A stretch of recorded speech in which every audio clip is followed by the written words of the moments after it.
Whether you're a clerk or a waiter, an accountant or a doctor, your health matters.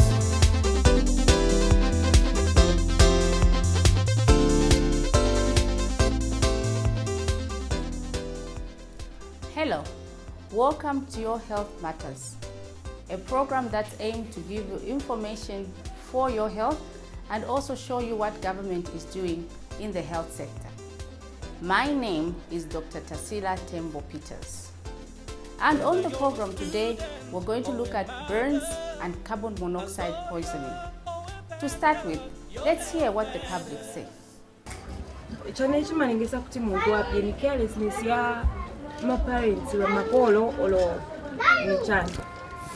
Sometimes simangala munganga nikubana simangala chinikero sia makolo. Sometimes simangala cha beni accident. Kai bana ngati bakala so bamavuta. Nikere sia tebeni like umwana tele kiramba ula je paje na yona kutimba ula nzembe mwina dala mu nzafuno zezere kanigwira kumbaula. Nizapya nishinkere sia nga skere sia muta nikere sia.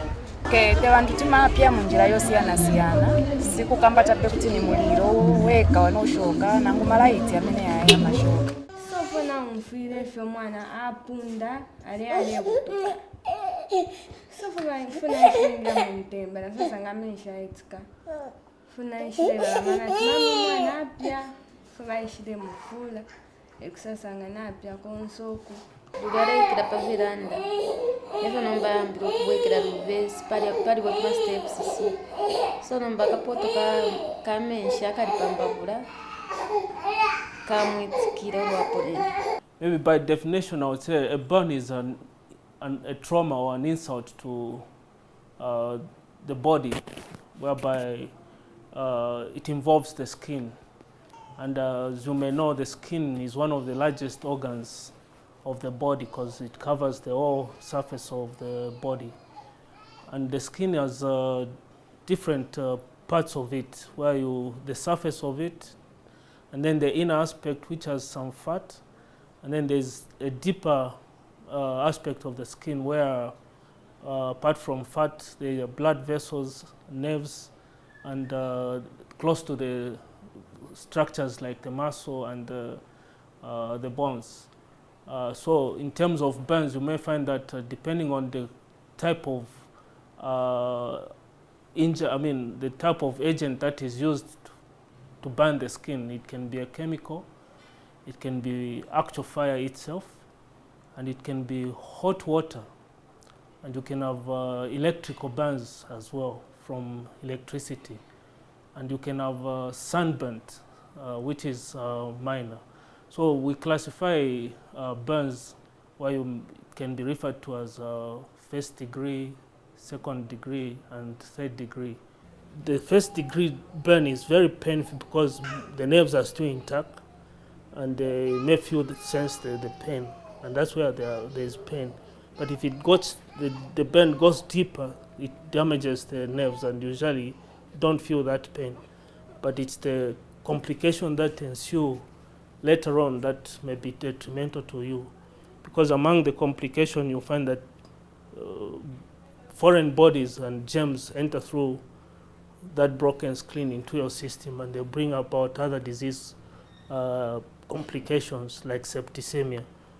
And you may have dehydration where you lose a lot of water and salt as the skin is broken, because that barrier is broken. And it's important to know that the water and salt that you lose are the ones that produce body electricity within our system, such that you are able to talk, to move your limbs, and to be conscious, and for the brain to function. But if there is an imbalance in the salt and water, certain organs within your body system may not work well, like the kidney, the heart, and the brain. As a precautionary measure, at home, people can take ORS and start giving it so that the body does not become deficient of the salts and water that it's losing through the burns. And give some painkiller and probably rush to the hospital. They should avoid applying anything to the skin If they are burning, like if they are in clothes and then they are flaming, maybe it would be advisable to stop the fire, probably by getting a blanket and covering it then with them and stopping the fire. But pouring water may be also detrimental. As you may know, accidents in the home can happen at any time, and usually it involves toddlers. But we have a peak season for burns, and this is the cold season where people find themselves around the fire. And it's more common in places where they use blazers. But for domestic burns, now most of us are using electricity, and you know toddlers, sometimes if you're not cautious as a parent, toddlers are curious, always searching and researching for things to put in the mouth, to touch and feel. You find that if you're not watching them, they may find themselves maybe around the fire, and this time we have cookers, and they may touch a hot pot and hot food, and it may spill on them and bring about burns. Currently, the prevalence is around, on average, about 58 per 1,000 of children are burnt. When we admit patients, usually we admit in isolation to prevent infection. Also, the room should be warm to prevent hypothermia. Then we also provide bed cradles, as you can see, so that the linen do not touch the bends. At the moment, we only have 4 patients. We are lucky. In cold season, usually, we admit about 38.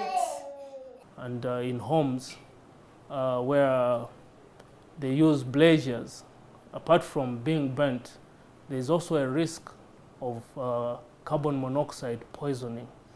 This is a gas that is produced from partially burnt charcoal, because as the charcoal starts being burnt, oxygen mixes with the fire, and then at the end of the day, there is carbon monoxide production. And when you breathe this gas, it sort of interferes with the absorption and delivery of oxygen throughout our body, such that when you breathe in too much, it can knock you off or you can faint. And when you faint, you wouldn't know what has happened. And in an event of a fire, you would be burnt with the fire, because you wouldn't be aware that there is a fire.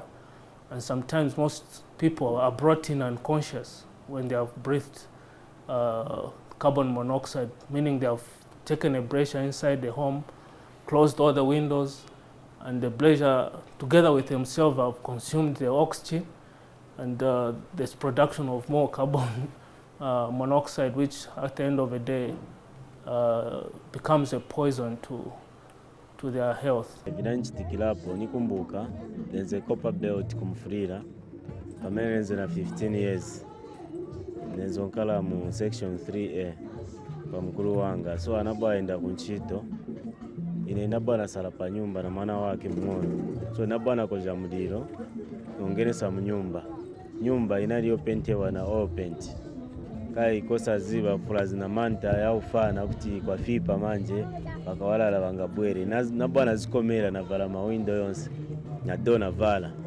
nabwana mvera chabe mutu pamene nenze lili wamba kubaba vija, and then eventually nabwana zipeza ti nagona up to 23 hours vinachitika from 21 up to 23 hours pamene anabwa bwera.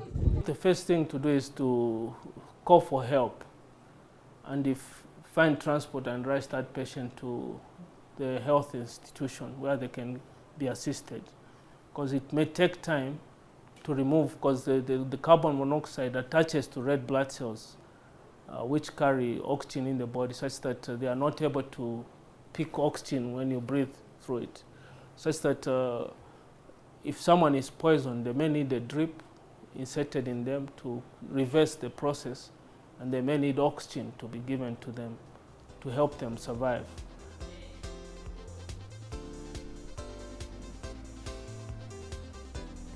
Indeed, Burns and carbon monoxide poisoning is quite prevalent in the cold season.